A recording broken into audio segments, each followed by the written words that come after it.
আসসালামু আলাইকুম। যে যেখান থেকে আমার এই ভিডিওখানা দেখছেন সকলকে জানাচ্ছি ঈদের শুভেচ্ছা, ঈদ মোবারক। আজ ঈদের দিন। তো আজকে আমি একটু বের হয়েছিলাম বাসা থেকে। ব্যস্ততম জীবনে আসলে বের হওয়ার সুযোগ হয় না। আমার এই ছোট ভাইকে নিয়ে একটু ঘুরতে বের হয়েছিলাম। তো আমি প্রথমে বাসা থেকে রওনা দিলাম। কোথায় গেছিলাম এটা দেখতে চাইলে আপনারা আমার সাথে যুক্ত থাকেন। তো আমার ছোট ভাই ড্রাইভ করতেছিল, আমি পিছনে বসেছিলাম। তো যাওয়ার পথে আমরা প্রথমে কিশোরগঞ্জে গেছিলাম। কিশোরগঞ্জ বাজার হয়ে আমরা মেডিকেল মোড় থেকে আমরা সামনের দিকে যাচ্ছিলাম। আমাদের টার্গেট ছিল হচ্ছে বেলতলি বাজারের ওইখানে। তো প্রথমে আমরা যখন মেডিকেল মোড়ের ওখানে যাই, তো এই রাস্তাটার অবস্থা আসলেই শোচনীয়। কারণ আমরা এই জায়গাটা নিয়ে কিশোরগঞ্জবাসী এটা একটা দুর্ভোগের শিকার হচ্ছি। প্রতি মুহূর্তে এখানে জ্যাম লেগেই থাকে। তো আজকে ঈদের দিন হওয়ায় তুলনামূলক একটু জ্যাম কম ছিল, কারণ লোকজন তখন অবধি আসলে গাড়ি নিয়ে কেউ বের হয়নি। তো আমি উপজেলা পরিষদ ভবনের সামন দিয়ে আমরা রওনা করছিলাম। তো যাওয়ার পথে আমরা হচ্ছে একটা ব্রেক নিয়েছিলাম এখানে। তবে আমি হচ্ছে বেলতলি রোড ধরে মানে পানিয়ালপুকুর যে নিতাই ইউনিয়নের রোডে, এই রোড ধরেই যাচ্ছিলাম। আসলে দেখেন পরিবেশটা কত সুন্দর, এবারে সিমসাম একটা পরিবেশ। আর এখানে একটা বড় মাঠ আছে। মাঠ বলতে এটা হচ্ছে ঈদগাহ মাঠ। এখানে অনেক বড় একটা জামাত হয় এখানে। আর এখানে বড় একটা হিমাগার আছে, আলু কোলেস্টর যেটা আমরা সচরাচর বলে থাকি। আর চারিদিকে পরিবেশটা এত সুন্দর, যদিও বা অন্যান্য এলাকায় আসলে ভুট্টা বা ভুট্টার ক্ষেতের আছে কিনা আমার জানা নেই। তবে এই এরিয়ায় মোটামুটি আমি লক্ষ্য করলাম যে কিছু ভুট্টা ভুট্টা না থাকলেও ভুট্টার গাছগুলো কিন্তু রয়ে গেছে। আর দেখতে পাচ্ছেন যে এখানে হচ্ছে যে ব্রিজটা, আসলে গভর্নমেন্টের এই উদ্যোগগুলোকে সাধুবাদ জানাই।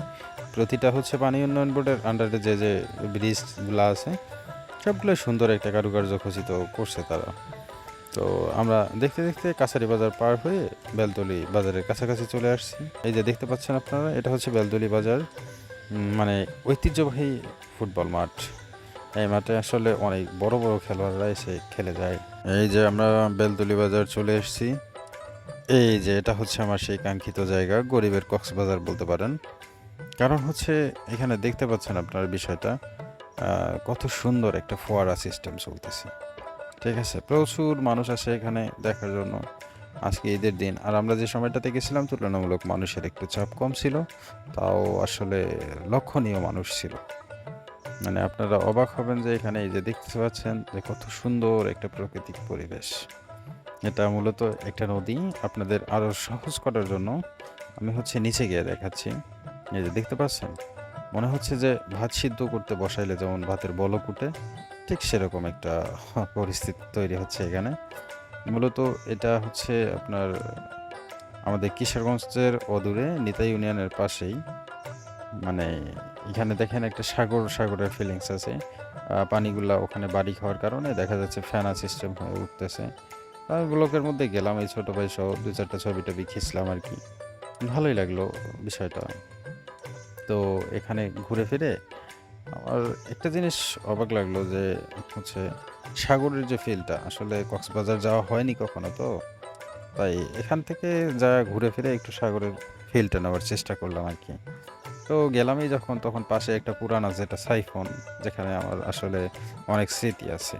তো সেই জায়গাটাকেও মিস করতেছিলাম, তাই একটু ঘুরে আসলাম।